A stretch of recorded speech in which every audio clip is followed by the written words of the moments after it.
பூலோகத்துல புண்ணியங்கள் பல செஞ்சு அந்த புண்ணியங்களின் பலனா கடவுளே மனமகிழ்ந்து போய் 2 பெண்களை தேவதைகளா மாற்றி தேவலோகத்துக்கு கொண்டு வந்து விட்டுறாரு. அப்போ தேவலோகத்துக்கு வந்துட்டு அவங்களோட பாவ புண்ணியங்களை இனி கணக்கிட மாட்டாங்களா? அதுதான் இல்ல. தேவலோகத்துக்கு தேவதைகளா வந்த இந்த 2 தேவதைகளின் கதையை தான் இன்னைக்கு நம்ம தமிழ் ஸ்டோரிஸ் சேனல்ல பார்க்க போறோம். எல்லாருக்கும் வணக்கம். நான் ராணி. வாங்க வீடியோக்குள்ள போயிடலாம். தன்னோட முன் ஜென்மங்கள்ல செஞ்ச புண்ணியத்தால இந்த ஜென்மத்துல தேவதைகளா தேவலோகத்துக்கு வர்றாங்க சயாவும் தயாவும். 2 பேரும் தேவலோகத்துல நல்ல தோழிகளா இருக்காங்க. ஒன்னா சாப்பிடுறது, ஒன்னா நீர்வீழ்ச்சிக்கு போறது, ஒன்னா தூங்குறதுன்னு அவங்களோட நாட்களை ஒன்னாவே கழிச்சிட்டு இருந்தாங்க. அப்பதான் தேவலோக தலைவர் தேவேந்திரன் தன்னோட ஐராவத யானை ஏறி சயாதயா கிட்ட வராரு. இந்திரனே அவங்க 2 பேரை பார்க்க வந்ததும் சந்தோஷத்துல சயாதயா தேவதைகள் இந்திரனை பார்த்து ரொம்ப பயபக்தியோட வணங்குனாங்க. உடனே இந்திரன் இப்படி சொல்றார், நீங்க இருவரும் ஒரு காரியமா பூலோகம் செல்லணும் அப்படின்னு சொன்னதும் சயாதயா தேவதைகளுக்கு கொஞ்சம் குழப்பமாயிருச்சு. ஏன் தேவேந்திரா, மறுபடியும் நாங்கள் ஏன் பூலோகத்திற்கு செல்ல வேண்டும்?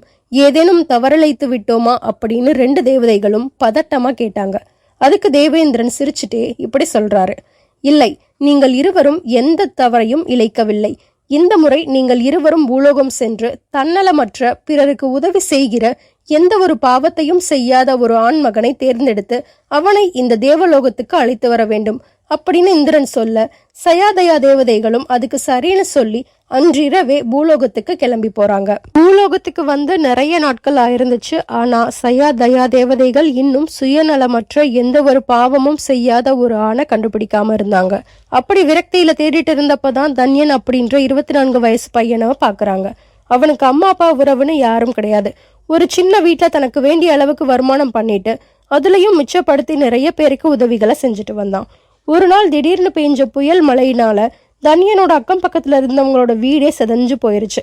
அந்த கஷ்டத்துல தன்னலமா யோசிக்காம எல்லாரையும் தன்னோட சின்ன குடிசை வீட்டுக்குள்ள அழைச்சு அவன்கிட்ட இருந்த மொத்த அரிசியையும் போட்டு சமைச்சு எல்லாருக்கும் மனசார பரிமாறி அவங்களோட பசிய போக்கணும். இது எல்லாத்தையும் பார்த்துட்டு இருந்த சயாதயா தேவதைகள் அவங்க தேடிட்டு இருக்கிற ஆண் இந்த தன்யன் தான்னு முடிவு பண்றாங்க. மறுநாள் காலையில சயாதயா தன்யன் 3 பேரும் தேவலோகத்துல தேவேந்திரன் முன்னாடி வந்து நிக்கிறாங்க. தேவேந்திரனும் அந்த 2 தேவதைகளை பாராட்டிட்டு தன்யன்ட்ட அவன் செஞ்ச புண்ணியங்களாலதான் இன்னைக்கு இந்த தேவலோகத்துல அவனுக்கு இடம் கிடைச்சிருக்குன்னு சொல்லிட்டு அங்கிருந்து போறாரு. அப்படியே சில காலம் கழியுது. சயாதயா தன்யன் 3 பேருமே ரொம்ப நல்லா நட்பா பழகிட்டு வராங்க. தன்யன் தேவலோகத்துக்கு வந்தும் அங்க இருக்கிற எல்லாருக்கும் உதவிகளை செஞ்சுட்டு இயற்கை வளங்களை நல்லபடியா பார்த்துக்கிட்டும் வந்தான். இது எல்லாத்தையும் பார்த்துட்டு இருந்த சயா தேவதைக்கு தன்யன் மேல ஈர்ப்பு வந்துடுது. அந்த ஈர்ப்பு நாட்கள் போக போக காதலா மாறுது. ஆனா தன்யன் 2 தேவதைகள் கிட்டையும் நல்ல நட்பா தான் பழகி வந்தான். ஒரு நாள் தன்னோட காதல சயா தேவதை தான் உயிர் தோழியான தயா தேவதை கிட்ட சொல்றான்.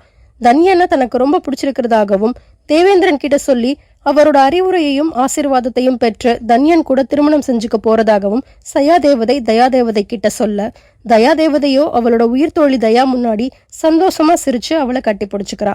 உண்மையிலேயே தயாதேவதைக்கு சயா தன்யனை காதலிக்கிறது சுத்தமா பிடிக்கல. அதே சமயம் தயாதேவதை தன்யனை காதலிக்கவும் செய்யல. ஆனா என்னவோ அவளுக்கு அத்தனை காலமா இல்லாத பொறாமை குணம் அவளுக்குள்ள வர ஆரம்பிக்குது.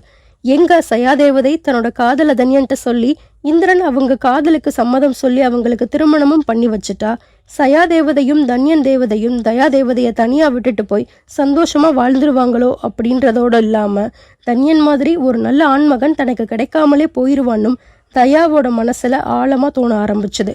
இதனாலேயே அவங்க 2 பேரையும் தனியா பழக விடாம நிறைய தடங்களை செஞ்சுட்டு இருந்தா தயாதேவதை. சயாதேவதையும் தன்யன்ட்ட தனியா பேச வெட்கப்பட்டுட்டு அப்பப்ப தன்னை பத்தி தன்யன்ட்ட பேச சொல்லி தயாதேவதைய அனுப்பி வச்சா. ஆனா தயாதேவதையோ தன்யன் கிட்ட ஒரு முறை கூட சயாவை பத்தி பேசினதில்ல. அப்படியே பேசினாலும் சயாவை குறைவாவும் இழிவுபடுத்தியும் தான் பேசினான். இதனாலேயே தன்யனுக்கு சயாதேவதை மேல பெரிய அபிப்பிராயம் இல்லாம போயிருச்சு. சொல்ல போனா சயாதேவதைய தன்யனுக்கு கொஞ்சம் கொஞ்சமா வெறுக்க ஆரம்பிச்சுட்டான். தன்யன் தன்னை ஏறெடுத்து கூட பார்க்க மாட்டேங்கிறான்னு தெரிஞ்சுக்கிட்ட சயாதேவதை ஒரு முடிவெடுக்கிறா. மறுநாள் காலையில அழகா தயாரானா சயாதேவதை. சயாவோட மாற்றத்தை எல்லாம் கவனிச்ச தயாதேவதை சயா கிட்ட போய் என்ன பரபரப்பா எங்க கிளம்பிட்டு இருக்கா அப்படின்னு கேட்டா. அதுக்கு சயாதேவதையோ இன்னைக்கு எப்படியாச்சும் தன்னோட காதல தன்யன் கிட்ட சொல்ல போறதா சொன்னா. அதை கேட்டதுமே தயாதேவதைக்கு ஒரே பதட்டம் ஆயிருச்சு.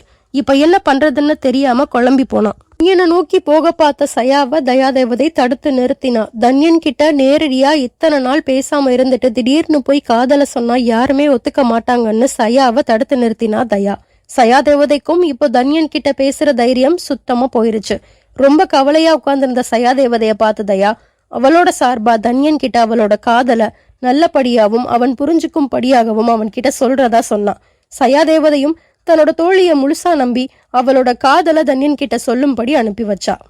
தாமதிக்க கூடாதுன்னு தயாதேவதை வேகமா தன்யன் கிட்ட வந்தா. தன்யன் தயா இவ்ளோ வேகமா வர்றத பார்த்துட்டு எழுந்து நின்னான். என்ன ஆச்சு அப்படின்னு தன்யன் கேட்க தயாதேவதை கொஞ்சம் கூட எதிர்பார்க்காத மாதிரி ஒரு விஷயத்த சொல்றா. அதான் தன்யனை தயாதேவதை இத்தனை நாளா காதலிக்கிறதா சொல்றா.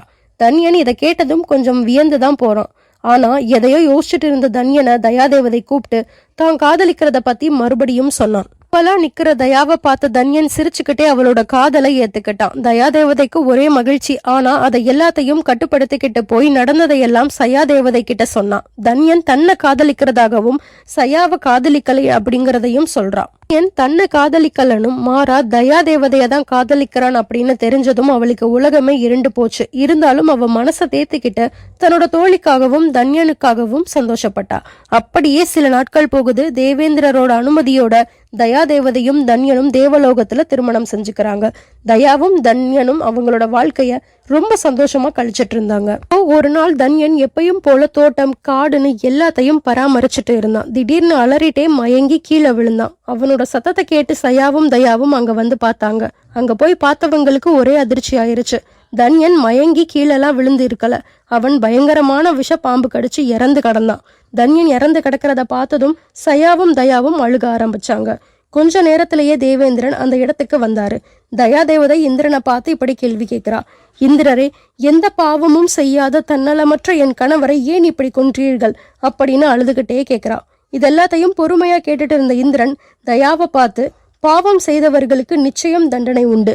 ஆனால் நீ செய்த துரோகத்திற்கும் பாவத்திற்கும் உன் கணவன் கூலி கொடுத்து விட்டான் அப்படின்னு சொன்னதும் தயா சயாவோட காலில் போய் அழுக ஆரம்பிக்கிறா. காலில் விழுந்து அழுகிற தயாவை பார்த்த சயாவுக்கு ஒண்ணுமே புரியல. என்ன ஆச்சு அப்படின்னு அவ கேட்க தயா முதல் நாள்ல இருந்து நடந்த எல்லா உண்மைகளையும் சொன்னா. அதை கேட்டதும் இடிஞ்சு போய் உட்கார்ந்தா சயாதேவதை. அந்த நொடியில இருந்து சயாதேவதை தயாதேவதை கிட்ட பேசுறதையே நிறுத்திட்டா. இன்னும் சொல்ல போனா அவளோட மூஞ்சில முழிக்கிறதே பெரிய பாவம்னு தயாதேவதைய விட்டு மொத்தமா விலகியே போயிட்டா சயாதேவதை. எந்த ஒரு பாவத்துக்கும் மன்னிப்பு இருக்கு, ஆனா துரோகத்துக்கு எந்த காலத்திலயும் மன்னிப்பு கிடையாது. அதுவும் தெரிஞ்சே செய்யற நம்பிக்கை துரோகத்துக்கு பூலோகமா இருந்தாலும் சரி தேவலோகமா இருந்தாலும் சரி தண்டனை நிச்சயம் வழங்கப்படும். இந்த கதையை பார்த்த உங்களுக்கு என்ன தோணுதுன்றத கமெண்ட்ல சொல்லுங்க. உங்களுக்கு இந்த கதை பிடிச்சிருந்தா லைக் பண்ணிட்டு நம்ம தமிழ் ஸ்டோரிஸ் சேனலை சப்ஸ்கிரைப் பண்ணிருங்க. நன்றி, வணக்கம்.